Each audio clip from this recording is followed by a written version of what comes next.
Arthur Edward Waite, une figure emblématique de l'ésotérisme occidental, a marqué de son empreinte le monde du tarot et de la mystique.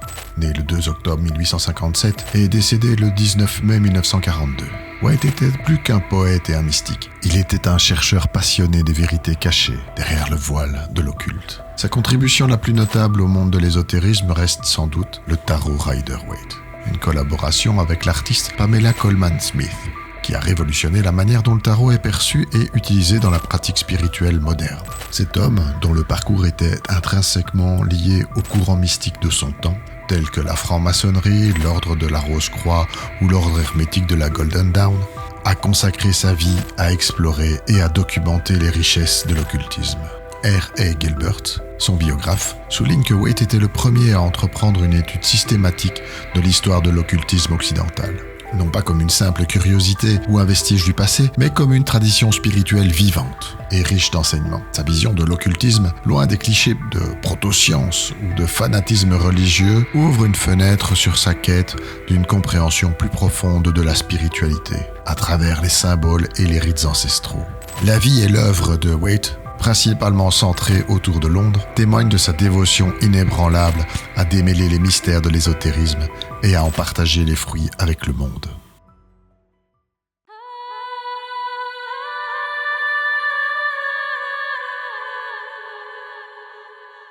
Donc, Arthur Edward Waite, né le 2 octobre 1857 à Brooklyn, New York, aux États-Unis d'Amérique, de parents non mariés. Le père de Waite, le capitaine Charles F. Waite, est mort le 29 septembre 1858 à 34 ans en mer, alors qu'Arthur est très jeune. Et sa mère, veuve, Emma Lovell, est retournée à ce moment-là dans son pays natal, l'Angleterre, où il a été ensuite élevé. Elle aura suffisamment de moyens pour éduquer le jeune Waite dans une petite école privée du nord de Londres, entre autres au collège Saint-Charles. En 1863, la mère de Waite se convertit au catholicisme, et Arthur est donc élevé dans la foi catholique. Arthur Edward Waite aura 2 sœurs. Emma Elizabeth, qu'il ne connaîtra pas puisque née en 1857 et morte 1 an avant sa naissance en 1856. Sa sœur cadette, Frederica, née en 1859, meurt en 1874. Ce qui va marquer Arthur Edward et l'attirer vers les recherches sur la psyché. Lorsqu'il quitte l'école, il devient employé de bureau et écrit de la poésie pendant son temps libre. À 21 ans, il se rend régulièrement à la bibliothèque du British Museum, étudiant de nombreux domaines de l'ésotérisme. En 1881, Waite découvre les écrits d'Eliphas Lévi. En 1888, il épouse Ada Lackman, également appelée Lucasta. Ils ont une fille, Sibylle. Waite rejoint l'ordre hermétique de l'Aube dorée, la Golden Dawn, en janvier 1891, après avoir été introduit par Edmund William Berridge. En 1893, il quitte l'ordre hermétique de l'Aube dorée pour rejoindre, en 1896, l'ordre extérieur de la Golden Dawn, une sorte de branche extérieure de la Golden Dawn qui de toute façon sera dissoute quelques années plus tard. En 1899, il entre dans le second ordre de la Golden Dawn. C'est pas très clair tout ça.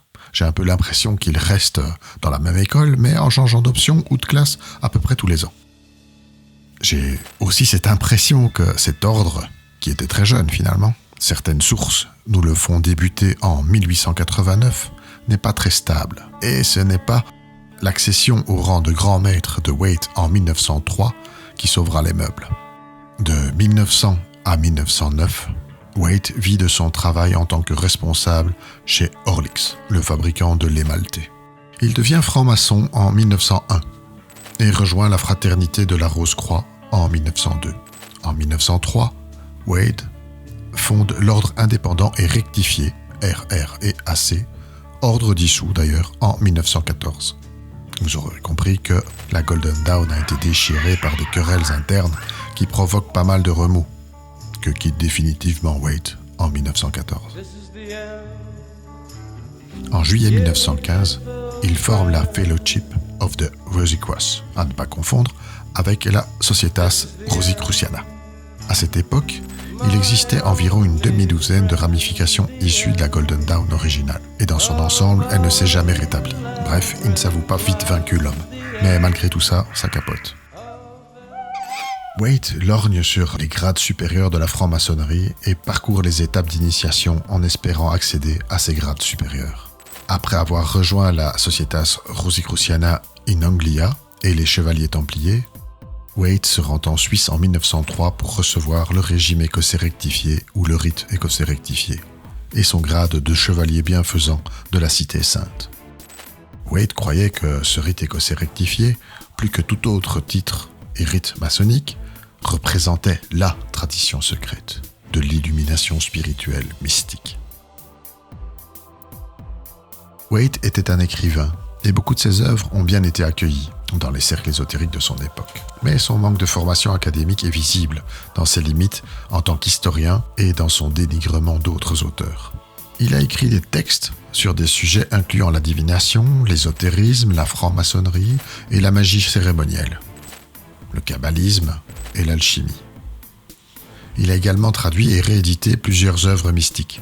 Il a écrit sur le Saint Graal, influencé par son amitié avec Arthur Machen.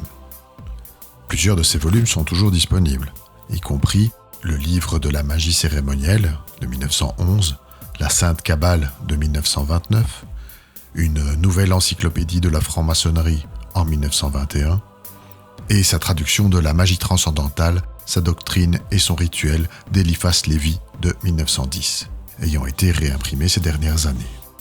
Waite a également écrit 2 romans fantastiques allégoriques, Prince Strobim, 1889, et La quête des escaliers dorés, de 1893, et a édité Elfin Music, une anthologie de poésie basée sur le folklore féerique anglais. On connaît surtout Waite pour son implication avec le tarot Rider-Waite, publié pour la première fois en 1910, avec des illustrations par un autre membre de la Golden Dawn, Pamela Colman Smith. Waite a écrit le livret d'accompagnement du jeu, nommé The Key of the Tarot, la clé du tarot, republié sous forme étendue en 1911 comme The Pictorial Key of the Tarot, un guide plus complet de la lecture du tarot. Le tarot Rider-Waite se distingue par l'illustration complète des 78 cartes, alors que traditionnellement, seuls les 22 arcanes majeures étaient illustrés. Malgré tout, une exception au moins existe, le tarot Solabusca de 1491. J'ai découvert l'existence de ce tarot au cours de mes recherches sur Waite, mais je compte bien investiguer un peu plus. Ce tarot est juste superbe. Avant la publication de ce jeu, donc le tarot de Rider-Waite, de nombreux lecteurs de tarot ésotérique utilisaient le jeu de cartes du tarot de Marseille. Mais ce n'est pas là la seule différence entre le tarot de Marseille et le Rider-Waite. En effet, Waite se permet de numéroter par exemple le mât, de nommer l'arcane 13, d'inverser 2 arcanes majeures, de renommer l'amoureux en The Lovers, les amoureux. Il expose Jacquine et Boaz sur l'arcane de la papesse. Ou encore, il se permet de donner cet aspect dramatique de la maison Dieu qu'il rebaptise la tour au passage. Le jeu Rider-Waite est devenu très répandu, malheureusement, j'ai envie de dire, à notre époque. Waite a en effet influencé pas mal la vision globale contemporaine du tarot.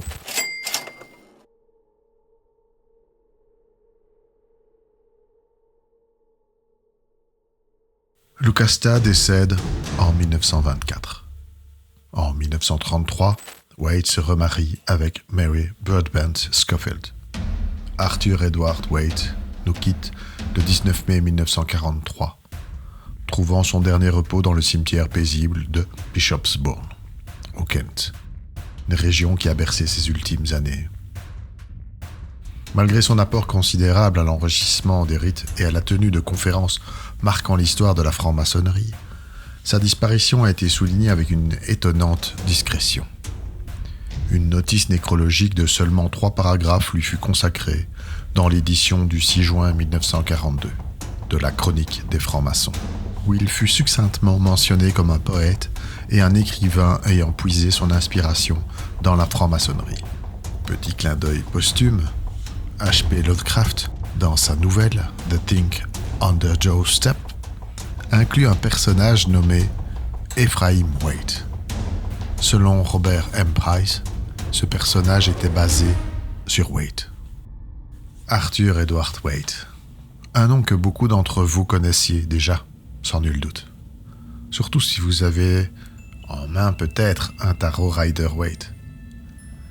Sa vie complexe et empreinte d'une quête spirituelle constante a révélé un homme désireux de reconnaissance, naviguant à travers les tumultes de son époque avec une certaine instabilité. Waite était un érudit, un poète, mais aussi un chercheur insatiable dans les arcanes de l'ésotérisme. Toutefois, je ne peux m'empêcher de porter un regard critique sur son héritage, en particulier sur son tarot. Bien que le tarot Rider-Waite soit devenu emblématique, je suis de ceux qui pensent qu'il a, d'une certaine manière, causé plus de tort que de bien à la communauté du tarot. Waite a apporté des modifications substantielles aux images et à la structure traditionnelle du tarot, influençant profondément la perception contemporaine de cet art. Certaines de ces modifications semblent diluer l'essence originelle du tarot, en le détachant de ses racines et en l'adaptant à sa propre vision de l'ésotérisme. Sa vie, marquée par des changements constants d'allégeance entre différentes sociétés secrètes et ordres ésotériques, témoigne d'une quête incessante de vérité spirituelle, mais aussi d'une certaine instabilité. Ce mouvement perpétuel entre différents courants de pensée soulève des questions sur sa quête de reconnaissance et sa volonté de marquer de son empreinte le monde de l'occultisme. Ce qui est particulièrement ironique, c'est la postérité accidentelle de Waite. Il semblerait qu'il aurait préféré être plus reconnu de son vivant, plutôt que de devenir une figure de proue de l'ésotérisme posthume. Son désir de laisser une marque indélébile dans l'histoire de l'occultisme occidental a été réalisé, mais peut-être pas de la manière dont il l'avait envisagé. En conclusion, mon regard sur Arthur Edward Waite est teinté d'ambivalence. Bien que je reconnaisse son apport indéniable à la culture ésotérique, je reste critique quant à l'impact de son tarot sur la compréhension et la pratique contemporaine du tarot. Son héritage est un mélange complexe d'innovations audacieuses et de modifications contestables, reflétant parfaitement la nature complexe et parfois contradictoire de sa quête spirituelle. Votre voix compte pour nous. Que pensez-vous de la vie et de l'œuvre d'Arthur Edward Waite ? Son influence sur le tarot et l'ésotérisme vous inspire-t-elle ou avez-vous une vision différente de son héritage ? Partagez vos réflexions, vos expériences et vos opinions dans les commentaires. Votre perspective enrichit notre communauté et alimente la conversation. N'hésitez pas à exprimer votre point de vue. Chaque avis contribue à éclairer les mystères de l'histoire occulte. À vos claviers.